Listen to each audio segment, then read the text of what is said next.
Amongst the sea of videos on YouTube, you might have missed a series of Let's Play style videos uploaded by a man identified only as Paul, showing us this strange game he's discovered. Petscop is an unfinished and unreleased game focused around collecting pets and solving puzzles, but it seems to hide deeper and incredibly mysterious secrets. But you'll never play Petscop, because this game never really existed. Today, on the Panopticon Theatre, we will explore this creepypasta-esque mystery and try to get to the bottom of the secrets baked in to this subtle and intriguing unfiction series. This will be a multi-part comprehensive video series where we try and look through as many aspects as possible to get a clear and unified picture of the series and story. Today, we'll go over the series itself and pick through the videos looking for information and clues. The first thing we're going to do is go over each episode of the series and break down as concisely as possible what happened. I, as always, highly encourage you to watch the series yourself first. I'm going to be pointing out a lot of things that you likely will have missed on your own watch that are important to our later analysis. In March 2017, the channel Petscop uploaded its first video, equally titled Petscop. The narrator seems to speak specifically to one person, whom he's presumably spoken to regarding the game before, rather than in a usual Let's Play style. We can identify him as Paul by his save file name. The first video introduces us to the idea of the bare-bones game of Petscop. Made in 1997, it's sort of a Pokemon/puzzle style game, where you have to solve puzzles to gather a series of creatures called pets. The puzzles we see are a bit strange, and the game is clearly not at all near being finished. It's evidently clear from the first few minutes that this is intended to symbolize the foster care system. The building Paul walks around, Even Care, is scattered with signs giving advice for choosing and caring for pets, and without much thought you can easily picture only slightly reworded versions of these signs in adoption and fostering centers. The sign also refers to a pet as somebody, not really language you'd use in respect to an animal, but something you'd say to refer to a human. A picture near the front has the text, "Are they not cute? Give them a chance," regarding the two pets in the image, furthering this symbolism. The pause menu also contains a function that reads Book of Baby Names. Note the way Paul catches the pets. To get Amber, he has to trick her to come over to what she thinks is an empty cell. To get the rain cloud Wavy and Flower, he traps the rain cloud, and the flower shrivels up. This isn't exactly setting a great scene if we look at this as a foster system. The game that Paul shows us is very short, but he tells us the interesting part is this, a note that came with the game. "I walked downstairs, and when I got to the bottom, instead of proceeding, I turned the right and became a shadow monster man. 6/13/97. For you. Please go to my website on the sticker, and also go to Ronith's room, and press start, and press down, down, down, down, down, right, start." Paul enters this code, and as he leaves the room, the game changes atmosphere very suddenly. He's now in a shadowed, grassy space, with the building behind him a simple grey door on a brick square. Paul finds a wooden hatch which he can't open. In the next video, after simply waiting for a couple of minutes, the hatch swings itself open. This allows him to explore further. He finds a room that looks somewhat medical in nature and picks up a ringing phone that tells him Care left the room, with Care being in yellow. There's also a diagram of 3 of what appear to be the same faces, one neutral labeled A, one ruffled looking labeled B, and one crying or perhaps shocked or hiding labeled NLM. A little further on, Paul finds a gravestone with eyes on it labeled Michael Hammond, with dates of birth and death, so we can see clearly that Mike died very young, aged only 7. Note that Mike's name is in pink. Text also reads, "Mike was a gift." The shape of the headstone is a present box on a pole, following the gift wording. We also saw these presents on poles in the early areas of the game. Above this, Paul finds a flower from which he can pluck petals. Going downstairs from here, he finds a crying figure kneeling on a podium, resembling the crying face on the chart, the NLM. I'll directly say here, as it's clear later and it makes it easier to talk about her, that this is a character called Care. The tone of the discordant sound that plays as Paul removes the petals from the daisy shifts up and down every other petal. This seems to reflect the idea of the loves me not game. The petal pulling sequence on this flower ends on loves me not. It can also be connected to the Dr. Seuss book Daisy-Haired Maisie, which notably features the repeated line, "Nobody loves me." Could this be what NLM stands for? When Paul returns to Care, she's glitching out like crazy and appears distorted and deeply disturbing to look at. Paul tries to catch her like the other pets, but he just phases through her. Continuing on, Paul finds a red object called Tool, which he is prompted to ask a question to. After his initial vague "what" is answered with "I don't know" in a floating, scribbly handwriting, Paul looks to a screen behind Tool and sees a windmill, one we saw slightly earlier in a picture. Tool tells Paul to keep watching the windmill, which he does, though nothing seems to come of it beyond some ominous booming sounds. Paul takes a moment to speak regarding the recordings, mentioning that he's hoping the person he's specifically talking to is ready to come home in the next month, and that they can investigate it together. It's very clear he's not talking to the YouTube audience as a whole at this point, but his single target viewer. Moving on, Paul finds the Quitter's Room, which has a mirrored room on the other side, the only difference being that the player character's head is replaced with a crude, blankly smiling girl's face. Initially it syncs perfectly, but Paul briefly moves away, and then when he returns, the mirror is out of sync with him. A note on the wall reads, "Do you remember being born?" The next episode, uploaded a day later, starts with text on the wall reading, "Good grief and alas," which is also present in the Daisy-Haired Maisie book. Paul then comes across the canvas. This allows him to put various features together to access corresponding bedrooms. After trying a few random ones that led to random basic rooms, he tries the features seen in previous areas of the game. Mike's features being input has the canvas state that Mike is not in, as he is dead. His room contains a smaller version of Tool, the red object from earlier. He then tries Care's features, which yields the text, "Care is missing." Care's room also has a tool, and a note is present on the back wall. Your wife says, "Care isn't growing eyebrows." You say, "That's a puzzle." You're secretly very excited to hear this news. You're in the bathtub thinking about her. I have a guess at which child you'll pick next. When you find her room, the passage to my right will lead to her. She'll appear from the darkness limping, and I'll shoot her in the head. Tiara says that young people can be psychologically damaged beyond rebirthing.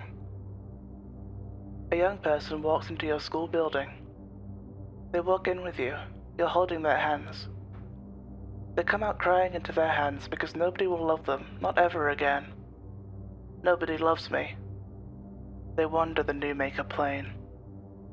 Note the various text colors denoting different people. We have the new green text, the purple, which seems to denote this new Tiara character, and once again yellow for Care, also confirming that NLM means nobody loves me. Petscop 4 doesn't have a lot of major points to discuss, and it's very short. Mainly, he's discovered the camera that feeds the image of the windmill to the room with Tool, but where the windmill itself would be is an empty space. In Petscop 5, Paul returns to Tool and walks us through the few questions he managed to get proper answers to. Firstly, who is Tiara yielded the response, Petscop Kid, very smart. Asking, who am I, returns, New Maker. Where am I, returns, under the New Maker plane. We should of course here take a detour to discuss the story of Candace Newmaker, a real-life incident of horrific child abuse that ties in somewhat to Petscop. To be clear, Petscop is not about Candace Newmaker. Due to the wordings used in the series, there's a very obvious connection to be made to it. However, as stated by the creator himself, the reference to this incident was to associate the themes within the series, and is actually something he regrets including. It's something we need to mention when we talk about the series, as it's obviously in there, but again, Petscop is not about Candace Newmaker. But there are many references present, such as the name Tiara, the Quitter's Room, Rebirthing, and some others. Back to the series. After this, Tool suddenly turns bright pink. It doesn't respond to Paul's initial question. Then, in bright pink and a different handwriting, it says, "Turn off PlayStation." Clearly this is not the same entity that we were speaking to before. The only pink name we've seen is Michael Hammond, but that was a lighter shade. It continues, "Marvin picks up Tool hurts me when PlayStation on." Tool then returns to red, and Paul asks who it is.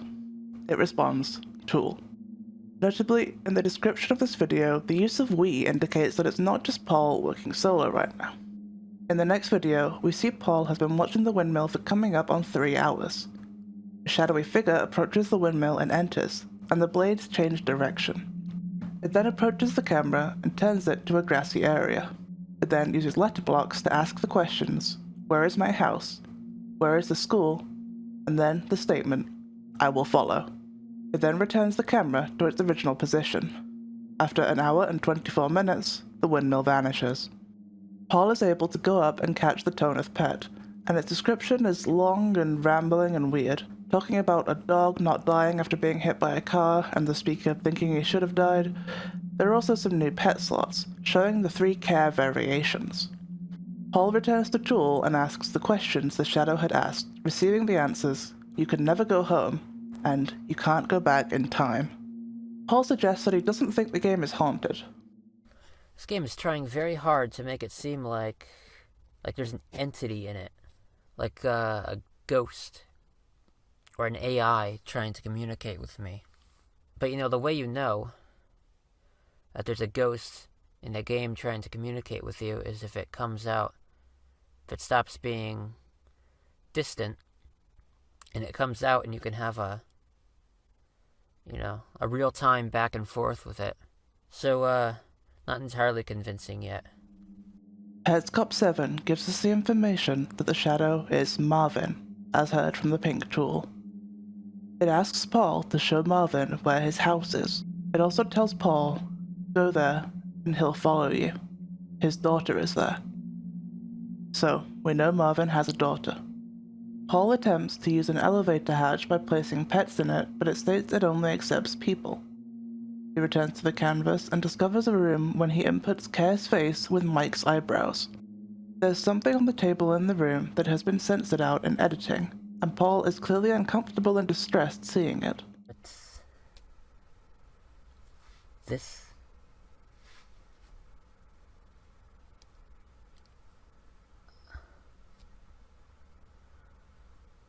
I don't know, maybe that's just something that it puts in any room. Some text pops up noting the censor and saying they can't explain why it's been censored yet. Again, not the use of "we" here. This is not just Paul. Or is Paul even uploading these videos himself at all? In the next video, Paul is standing by the road watching the cars go by, and eventually a figure that resembles the Shadow Man emerges. We assume this is Marvin. He leads us to some photos we've seen before. The house, the school, then he runs at a wall for a bit. After Marvin disappears, we get a cut and we hear Paul talking to someone else, perhaps on the phone. Whoever he's talking to seems to indicate that there was a passage in the wall where Marvin was running, sometime back in 2004, when Paul's mother apparently had the game. In Petscop 9, we see a demo version of the game, like would often run if you left the start screen running too long.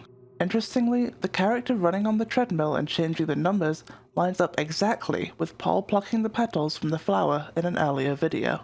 Then, Paul turns himself into a silhouette by going downstairs at the area with the grave and turning right, like the note he got with the game said. He becomes a Shadow Monster Man.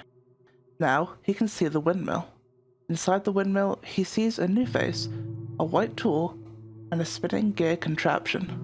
The gear thing seems to be made up of small collectibles, the type that Paul has been gathering over time, and indeed, when he interacts with the white tool, he gains more of these collectibles, and the gear thing is dismantled.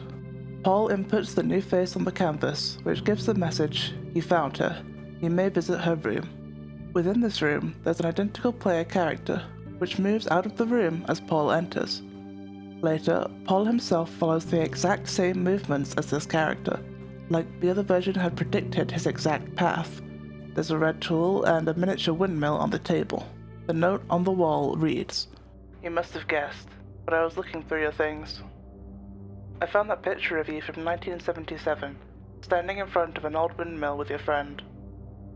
You went there, and it was a bad idea. Your friend and the windmill both disappeared into thin air." Her sister was holding the camera. She took another picture minutes later. Just you, no windmill, and no friend. You married her sister, and years later, your friend was reborn as your daughter. Your wife won't admit this is true, but I know it, because I found the evidence. Your friend never returned with you, and the windmill was gone. I went to see it myself. Where is it? What did you do? Raina, Newmaker. Well, this is a massive piece of information, albeit a confusing one. The name Raina is familiar. It's in the description of the channel. When Paul leaves, he comes across a room set up like a party, with a cake in the middle having either the letter P or a backwards 9 on it. In the present Paul opens, the object that emerges is quickly censored, but we can see a red, spinning, pyramid-like shape. It clearly distresses Paul to see it. This was one of the things the text previously had said would be censored. A big present with a sticker on it. It's notable that the text here knew what was coming up to be censored, as if these videos aren't being recorded one by one and uploaded, and instead they already have all the footage. Anyway, Paul is able to return to even care. He looks around a little. Interestingly, the wording on the sign we saw before has changed, from somebody to 1. He runs on the treadmill in the now empty room, and when he sets it to -1, it freezes the game. Now back in the dark area, which is called the Newmaker plane, Paul returns to Care NLM and is able to catch her. As from earlier, we understand that the number on the treadmill represents the petals on the flower. We can understand that setting the number to -1 would have the flower saying loves me instead of ending on loves me not. This is likely what resets Care to her normal form rather than the glitchy mess from earlier. When he catches Care, her description reads, "To catch her, you had to lie, but it may not be a lie forever." Remember the signs at the beginning of Even Care? When you're choosing a pet, find somebody that you like. You don't have to love them right away. Basically, he broke the flower. You can't have -1 petals on a flower, of course, which is therefore lying to Care to be able to catch her. Looking at the reflection to fostering and adopting, it's pretty clear what it's saying here. Also notably, her description reads, "You're the Newmaker. You can turn Care NLM into Care A and close the loop." Paul returns to the child library and puts Care NLM into the hatch. It reads, "You've decided to leave Care NLM. If you change your mind within 6 months, you can take Care NLM back." What month is it anyway? What year is it? Here is another very clear reference to fostering a child, but treating them as an object, the wording almost sounding like a product warranty. Paul immediately tries to find Care NLM again in the hatch, then uses the canvas to go to her room and catch her again. In Petscop 10, Paul is returned to Even Care. He opens both of Amber's cages, then tries to leave, but the game won't let him and freezes. On the title screen, we can see that he's filled all 3 save slots now. There's Paul, Test, and Backup. Paul and Backup are both labeled Panic SV or Panic Save and Possible Corruption. Paul has somehow gained access to the mirror reflection side of the Quitter's room, although now the girl figure is on the opposite side. He is likely able to access here due to opening Amber's cages. The symbol in the room is the same as the one in Amber's location, and these symbols can be seen in areas on the Newmaker plane and in Even Care to distinguish linked areas, such as the treadmill and flower areas. Paul returns to Tool and asks, "Where was the windmill?" The answer he receives is censored. Petscop 11 is a big one. The first thing to note is that in the description, it's confirmed that Paul is no longer the one running the channel. The group running it are called the Proprietors, and it's likely this is actually Paul's family. Paul also confirms in the video that the game is somehow tied to himself and his family. Signs along the way that I ignored, because it would have been a completely ridiculous idea to me. But when I found my room, it made, I was shocked at first, but it made sense. Especially considering where I found the game in the first place. That would be tied in some way to me through you. And I'm trying to think, when was the last time I saw any of you at all? It had to have been like 1999. I was a kid. I was a small kid. Tiny kid. The My Room he references is likely the one reached by inputting Care's face with Mike's eyebrows, the one with the censored item. Paul finds a tire by doing some spinning motions that give him a text input, which he uses to ask, "Where is house?" He finds a sign that reads, "This is a frozen house, captured 3 times, exactly as it was." He then goes to the house, seeing it decorated with Christmassy decor. Some calendars have some quite specific dates marked out, notably June through November. Paul seems to be speaking to someone outside the audible range of the mic, and comments that he doesn't ever remember meeting that girl, Care, at all. He confirms the dates, 5th of June to the 10th of November, are when she went missing. The other calendar in the room can be seen to be a custody arrangement, with the marked days decreasing, showing someone steadily losing custody of their child. Paul also says that he and Care are the exact same age and share a birthday, and that there's a strong resemblance between them. This is important to keep in mind for later. We then see another demo sequence, which introduces the ability to talk in-game using a very complicated phonetic input method. The figure, Marvin, we see speaking to the player character seems on some level sentient. It speaks clearly and gets Paul's name approximately right, so it seems to know who it's talking to, although notably Paul himself doesn't speak throughout the entire demo, meaning either he wasn't recording or that wasn't Paul himself playing. Marvin also seems to be able to actually respond to the player without the use of pre-programmed text, unlike Tool. It even expresses emotion, laughing when the player spells hello wrong. We see a very weird, glitchy, and unsettling sequence inside a school building, in which a green tool seems to be used almost like a cursor. The demo suddenly cuts off as the player messes with a dial log on a locker.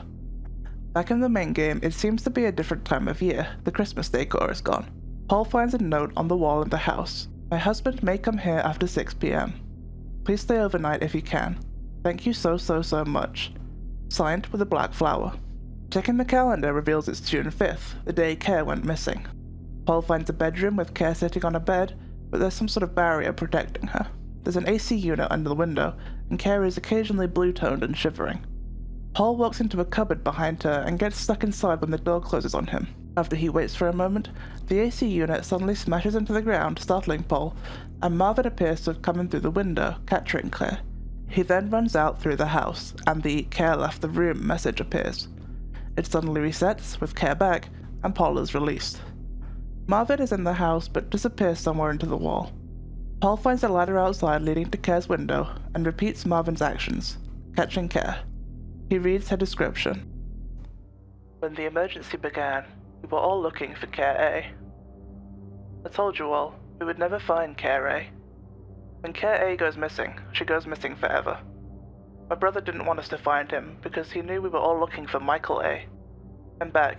This is my present for you. I started it in 1996 for Marvin. If you think they're worth any effort, see if you can save Care B or Care NLM. Care B's in the school, of course. Fuck you all, and fuck me as well. Merry Christmas. Check your bathroom now. Raina. This message from Raina is the final tie we need to understand the basic story of what's gone on here. Care is the daughter of Marvin and the sister of Marvin's friend, the one who vanished at the windmill. Care may be adopted, but it's unclear. Marvin and his wife, who is the one who signed off with the black flower, split, and Marvin slowly began losing custody of Care. Eventually, he broke into the house and kidnapped her, seemingly keeping her in a school basement. Care was traumatized by this incident, by Raina's comments that there's no longer a Care A, the neutral normal Care, only Care B and NLM. When Care A goes missing, she goes missing forever. Raina says he started the game for Marvin, but has now given it as a gift to the whole family.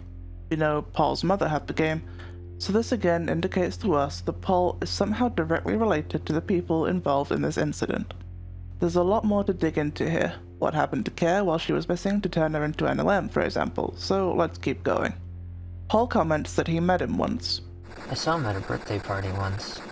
All the older kids were down in the basement playing video games. Hide from everyone. He was down there too. He was older than the rest of them though. Presumably, this is regarding Raina, so clearly Paul knows who this is. There's another demo sequence in the school. The player finds Marvin, who asks him to play music on the Needles piano for Baby. Marvin is happy until the player messes the song up, at which point he says she tripped and fell and is lost. He tells the player to stop. Petscop 12 is entirely a demo.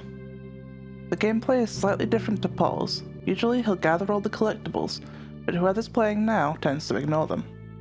It begins in the quitter's room, and a sequence of messages pops up speaking to someone named Belle. Notice that the name Belle is in purple, much like Tiara. The messages say she's been freed, and that she's been playing the game non-stop for around 17.5 years. Messages later read, "Are you still sitting on a chair? Can you still look around the room? Is there still a room?" Text outside the child library indicates that Belle is not family, meaning she's not related to any of the characters like Care, Marvin, or Paul. More text appears reading, "Happy birthday, Belle." Then we get this very interesting text block. "I'm calling you Belle because that's who you are. You might be confused as to what happened. I was overeager before. I started calling you Tiara prematurely. I created a space in the menu for you, still unused now. Then I put you inside the machine and played the second movement of Stravinsky's septet on the needles. I played it wrong, but that would have been okay. If you hadn't given up halfway, you'd be Tiara. This is not what happened, and now I'm gone." Remember earlier when Marvin mentioned that Tiara plays bad music too? This music is somehow related to the process of rebirthing that we've seen hinted at throughout the series. Seemingly, the speaker attempted to rebirth Belle into Tiara, but Belle played the song badly and wasn't reborn. What exactly this all means? Well, let's keep going. Petscop 13 is another demo, but Paul is speaking over it. He pushes the bucket out of the house and is able to repeat this in even care and catch the pet he couldn't before, Roneth. There's some more allusions to car accidents in Roneth's description. He's able to catch all the pets and receives a congratulations message. "Congratulations. You caught every pet in even care, aside from Toneth, who isn't here yet. You've seen everything in the game so far, but there will obviously be more. It's a growing organism. Your controller inputs will be useful, but your feedback will be even more useful. Please leave the PlayStation on when you leave. You can stand up now." Keep the last few lines in mind. The closed captions for this section describe the noises in the background as Paul knocking on glass and a car door opening.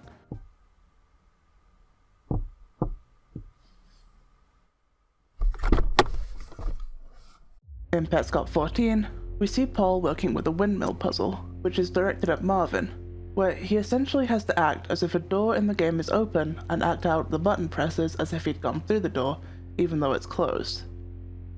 He narrates over the demo footage, in which the door is open, and in the replay he can see what is actually beyond it. Mainly, there are discs in frames on the dresser. Paul also confirms that the YouTube channel is being run by his family. Notably, a section of the wall in the room is censored, another item that was indicated would be censored in the text from before. Some other interesting points are that Paul has been playing this game for over a year, and the game is playing his own footage back at him as demos, but slightly different from what he saw. After many attempts, he's able to unlock the other room in the house by painting over whatever was on the wall. The screen goes black, then the game restarts, with the logo and splash screen coming in at a tilt. There's only one save now, which is named Strange Situation, which is another reference to child psychology. Strange Situation is an attachment study procedure. Paul opens the save to find a room decorated for a birthday party. There are drawings of what seems to be a blue tool on the table. I'll read you the text boxes directly. "You made it. Happy birthday. Why are you covering your face? Oh, of course I recognize you. Those eyes, that nose, that's still you.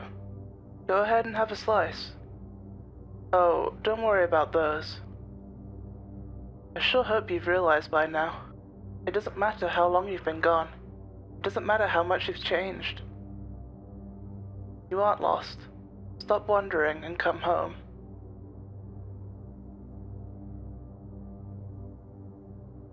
"Care, are you okay? You ran straight into the door. Did you think it was open? Oh, poor baby." Where's the disc? Where are the discovery pages? "What are you talking about? What disc? Discovery pages?" Jill, stop fucking ignoring me. Get in here and show me where that disc is. Jill. "No, Care, this is Mummy. This is your mummy. Sweetie, I'm right here in front of you. There's no one else here. What are you looking at? What's over there? Care, can't you hear me? Can't you see me waving? Snap out of it. Care, where are you going?" Obviously, Care running into a closed door is a reference to the puzzle we just saw. Or rather, the puzzle was a reference to this incident. Care covering her face is also likely related to Care NLM. There are multiple instances of it seeming like Care has changed or looks different. Keep that in mind. Paul seems distressed by this conversation and says the dialogue was based on a conversation he had the previous year on his birthday. Clearly the game has changed from its initial state. the game crashes and Paul says he has to call Jill. Upon getting back in, he finds a computer in the garage, on which he sees a website which he calls The Site, meaning it's likely the one that was written on the note right at the start. The text is unreadable aside from the title, which seems to read Petscop Discovery Pages. He notes that it's open to a page called Your Child. This is not a website we can access in the real world. Note the blue tool seen on the screen. It changes to an image of the player character standing in the Newmaker plane, before the footage cuts back to the main house. When Paul enters the big bedroom again, a black bar appears on the screen and the video ends as Paul curses. There's a debate if this is a censor bar or just the game freezing with no text loading in. Petscop 15 and more demo footage from inside the school. As he's walking, the player gets yoinked backwards to a weird picture on the wall with the text girl floating in front of it. It takes him 2 more attempts to get past without getting pulled to this place. He reaches a classroom with Marvin and a chalkboard. Belle emerges and tells him to press Nifty, which opens up a menu on which he's able to directly edit game textures live. Notably, Marvin refers to her as Belle, but she says she's Tiara. The ability to edit game textures was likely how Pink Tool was communicating before. Petscop 16 is probably the creepiest so far. We get a warning message that says this: "No controller input has been detected for a very long time. Family, neighbors, police, or whoever, keep game console running. Call provided phone number," with a censored number, accompanied by loud buzzing. Occasionally it swaps to what seems to be a map of a room with someone being tracked inside it. It's labeled Ghost Room/Testing Room. In Petscop 17, we see a sound test screen. The player inputs what can be assumed to be a code, opening up a menu with All Recordings, Room Impulse, and Extra Stuff buttons. All Recordings opens a menu containing a bunch of recordings, not Paul's recordings as these are saved to the disk. In them, we can see what appears to be a series of early tests or AI run tests of the game, using what may be an early version of the main character sprite. Then we follow one outside, which appears to be walking backwards or the footage is reversed. We get a massive bit of info in the text on screen, and I'm just going to read it out to you for simplicity's sake. Hi there. Wake up, you're free. There you go. Thank you. I want you to retrace your steps. The family, as usual, wants to learn what happened to you between November 10th and 12th of 1997. On November 10th of 1997, you ran away from your daddy's school building, and on the 12th, you arrived at your house. The question is, where were you on November 11th? And what were you doing there? I hope to guide you to that location with a spell, which I'll begin now. You're a girl named Carrie Mark, and you were born on November 12th, 1992. You have a mummy named Anna, a daddy named Marvin, an auntie named Jill, an uncle named Thomas, a cousin named Daniel. I know what you must be thinking. Have these statements always been true? Or have I cursed you? Is there such a thing? A curse that changes your past? Stop thinking. You were kidnapped and spent 5 months studying in an abandoned elementary school. You ran away, crying, ashamed, covering your face. You were blind. At some point, your movements stopped making sense. Bumping into walls and doors, dodging invisible obstacles. Find the moment. When were you led astray on the road? A girl went missing around here. Story goes, your daddy used to sit on a bench with a birthday cake, trying to lure her home. Instead of missing girl signs, he put up birthday girl signs, promising cake to the birthday girl. Of course, the birthday girl never came home, to his disappointment. When I learned about this absurd story, I spent a lot of time digging. Eventually, I found out what really happened to that girl. Want to know? Ask. So, we've learned Care's real name, Carrie Mark, and the direct familial connections between some of the mentioned characters plus their real names. Care's mother, who's signed with a black flower, is Anna, and we also hear the name Daniel. Note that Paul is not mentioned, something we'll come back to later. We also get the full confirmation of the story that we've been slowly piecing together regarding what happened to Care. We then get another section of important text. In this, we learn that Marvin's friend and Anna's sister, who went missing at the windmill, was named Lena Leskovitz. The gravestone reads, "They didn't see her." Taking a sidestep for a moment, let's put a piece together. If Lena was Anna's sister, that means Anna's maiden name is Anna Leskovitz. The account that first posted anything regarding Petscop in April 2017 was a throwaway Reddit account named P.A. Leskovitz. P.A. implies this is Paul's account, meaning Paul's name may be Paul Leskovitz. Keep this in mind, another specific point of familial connection here. There's not a whole lot to say regarding Petscop 18. It shows some game assets in the extra stuff menu. There's some unused and older sprites. The only interesting one is that Tonith's leg was not originally broken, which we can tie back to the many references to car accidents associated with this character. In 19, we see a bunch of recordings of what seems to be earlier versions of the game being tested. We can see a lot of familiar names in these recordings. Care, Marvin, Mike, Bell, even Amber, like the one Pet. The gen number likely indicates how early in development the game was at the time of recording. Interestingly, we get the name Daniel pop up again, not as a tester but in the recordings. It's referred to as Daniel's game. We heard in an earlier quote that Raina started the game, and it's likely Raina is a pseudonym, as it's written in quotes, so could Raina be Daniel? Anyway, Belle seems to be the only one able to solve the puzzles, probably why the tool earlier called her Petscop Kid very smart. Though it seems that everyone we see testing would be quite young. Mike would have to be at least under 7, so it wouldn't be a shock for them not to figure it out. This test also couldn't take place after 1995 due to Mike being dead then, so Care could only be at a max 3 years old at the time. Petscop 20 is a recording of Marvin playing. Notice how the splash screen logos are tilted in a different way than we've seen before, closer to horizontal. In Marvin's control screen, we can see that the left and right controls are flipped, possibly reflecting the occurrences of mirroring we've seen in the series, and also maybe explaining why earlier Paul mentioned he had issues remembering his left and right. There's also no quit option in this version. Messages from Raina to Marvin pop up on screen as he travels around, apparently written on July 10, 1997, while Scare is missing. She'd still be in the school at this point. Raina tells him he needs to find an unmarked grave out here. He's the only one that can, apparently. He discovers a room with a series of objects labeled caskets. Raina says that anyone who sees them is sure to become part of the family. Looking at these objects, they may be a little familiar in shape. These seem to be the objects that have previously been censored in videos. Words on a chalkboard. This one is called Casket 4. 5 words written on a chalkboard in the dirty building that you inhabit. A stencil on a wall. This one is called Casket 3. After kicking you out of the house, your wife started painting the walls black to cover the stencils. I helped. She made it feel urgent. That Saturday, busy with work, she pinned a note. It contained a list of objects. A red triangle, which appears to have some sort of face on it. This one is called Casket 2. As I painted, I watched Care dance around the house. She liked to spin. She became a blur.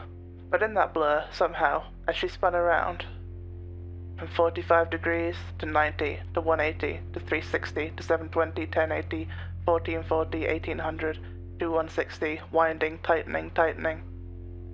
I was stunned by pure horror and disgust. And finally, a red vase. This one is called Casket 1. You showed Care her red, blurry reflection in a vase. You said, "Do you see that? Look at how ugly you are now." Care squinted her eyes. The reflection wasn't clear at all, but as she began to describe her grisly deformities, she began to see them. "Nobody wants to see you like this," you said. But she soon escaped and bravely returned home. In her bathroom mirror, she saw a clear picture. The vase is probably the most interesting to me. It seems to be Raina describing why Care came to believe that nobody loves her, from the insults and mental abuse Marvin enacted on her while she was kidnapped. It explains why she was hiding her face, too. This makes Paul's initial reaction to seeing the vase in-game quite interesting, something we'll again come back to later. The flower in the vase seems to directly connect to the flower above Care's area in Petscop 2. Marvin moves on, sees a few images of places, and finds Mike's grave, the text of which sticks on screen for a while. He asks Tool a few questions, but doesn't really get any answers. Petscop 21 is actually pretty cute. It's Care playing the game, and if you sync it up, she's dancing to the song The Sign by Ace of Base. I'd love to show you that, but this is YouTube, so you'll just have to imagine it, I guess. Although this episode doesn't give us any information, it's a really nice characterful moment that really reminds us that Care was just a kid, probably having fun playing the game, before everything happened, which is a really nice little insert that I think a lot of this type of media are remiss not to include. Petscop 22 is a bit of a time jump, as it seems to be directly after Petscop 10. It hops right into the middle of a phone call between Paul and Belle. We know it's her due to her being referred to as good at puzzles and not part of the family, both of which apply to Belle, and later in the video it's confirmed when Paul says her name. Paul asked Tool where the windmill was and seemed to have received some sort of coordinates. Paul mentions that he stopped the recording and that he doesn't want the family to know that clearly this was still recorded. Paul also confirms Belle is the person he was talking to in the earlier videos. He mentions that if Jill were to call her, she wouldn't be able to escape, whatever that means. He also sounds like he's in a car again, and for some reason seems to lie to Belle about it.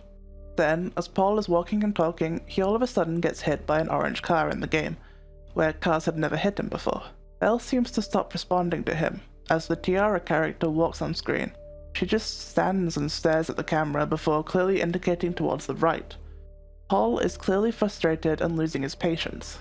Then the footage cuts to what appears to be another room impulse sequence in the school.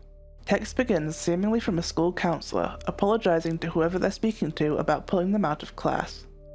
It's unclear who exactly they're speaking to and who Paul is taking the role of here, but it's most likely Care. The counselor asks if they would like to play a game, and offers them 4 choices: grave robber, checkers, rotation, and accident.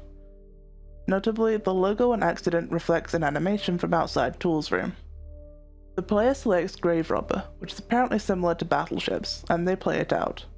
It features familiar pieces, the windmill and graves. The counselor asks the player to confirm their name, and Paul is entered. It's important to notice that the color of the name is red. They ask if the player is right or left-handed, and it's unclear if any input from the player affects their answer, but they turn out to be left-handed. This may have some association with how Paul struggled with his left and right earlier. They mention them having a big boo-boo on their face, and that everyone is going to help them, with some confusing incidental dialogue. We're going to help you together. Everyone is. When you reach for your shoes will be there. When you walk through a doorway, the door will be open. Wherever you go, the floor will continue under your feet. Every move you make will be made valid. Everything you see will become real. Everything you say will become the truth. Your turn. Petscop 23 is the final actual episode. It starts with another demo, though we assume Paul is playing. He wanders about a little, finding a weird spinning collectible thing, and a small TV with Petscop Kids written on it. Paul enters a room in the school with Marvin, who asks him what room he's in. Paul is given a selection of rooms to choose from, all of which slightly resemble the ghost room we saw earlier. Notably, in room 1, a hidden message appears for a single frame: push bed against hidden door. This may have been written by Belle to stop Marvin entering Paul's room. Interestingly, room 4 has a bed placed there. Paul chooses room 1, which is the one we saw in the ghost room section, by wiggling in front of it. Then Marvin responds, "Thanks. Here I come."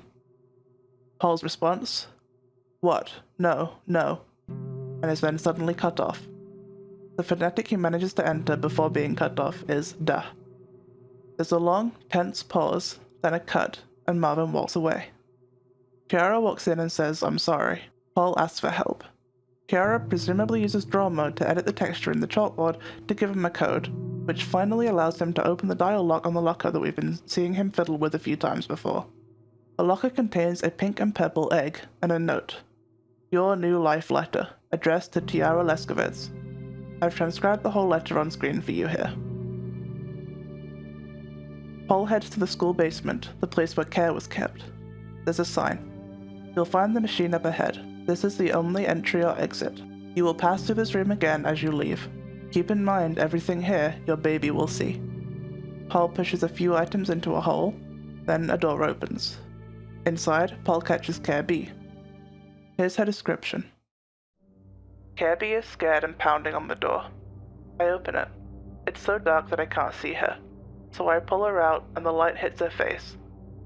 And they won't even give me a picture of her now. They're all scattered in graves, and I'm a piece of shit. Here I go. This text implied somebody freed Care from the school, likely Raina, due to him being the one usually leaving these messages. However, prior text indicates that she escaped alone, so it's not clear. The last part may show that Rainer dug up graves, though whose and how many is unknown. He reaches a room with Marvin and Tiara, with some sort of machine inside. He seems to put all 500 of his collected pieces into it, and there seems to be an equal number on the other side, indicating Tiara may have also inserted her collected pieces. This is probably the machine the pink tool mentioned earlier. Also wants 1,000 pieces for a machine beyond school basement stairway. Marvin tells Paul to put Baby in the machine, and Paul puts Care B in. Marvin then tells him to play the Needles piano, but he plays the wrong melody, causing Marvin to demand he stops. Paul is playing a specific melody, perhaps playing the wrong one on purpose. The closed captions indicate this is Paul's melody. Clearly, this is somehow the rebirthing process we've heard of, and we know from Belle's failed rebirthing that the music played is very important. Marvin storms out when he can't stop Paul. Paul retrieves an orange and yellow striped egg from the machine, the description of which is a seemingly corrupted part of Amber's description. ? You should start thinking about that. He goes back up and places the new egg next to the one in the locker, then leaves. Look at the colors of the eggs. The new egg is yellow and red, the indicative colors of both Care and Paul, and the older one contains purple, Tiara's color, and pink. Paul leaves the school, and the dark sky is now blue. The video ends with a still of the computer in the garage, with the back wall removed or possibly the garage door open. Then the game goes back to the menu, and the video ends. Petscop 24 has the book of baby names finally opened, and we see a long credit-style list of all the Petscop kids, the testers of the game, each given a particular description, Belle being smart, Carrie being dizzy, etc. It ends with a message to Michael from Mrs. Mark, Anna, Care's mother. Notably, this is on Mike's 7th birthday, when Mike would be dead. Notice also the text in this section. Also, thank your other auntie for making this all possible. If you see her, I mean. Not everyone can. This may be referring to Lena. Remember how her gravestone said they didn't see her? Anna says she left him a gift in a black box that Carrie helped pick out and wants him not to shake it. And very finally, there's a soundtrack video, which finishes the series with an epilogue at the very end. I'll just play it for you. Note that although the word that appears is boss, the actual phonetic that was typed in was Lena.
And that's the end of the series.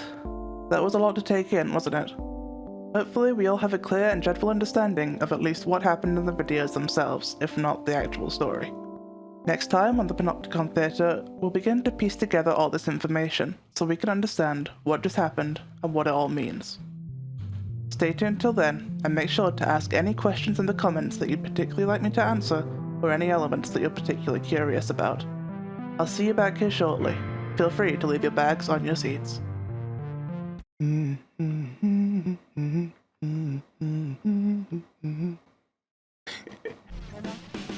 Thanks for watching today's Panopticon Theatre performance. What do you think? Did I miss anything? What do you want me to talk about next? Make sure to sub and join the audience if you want to see more.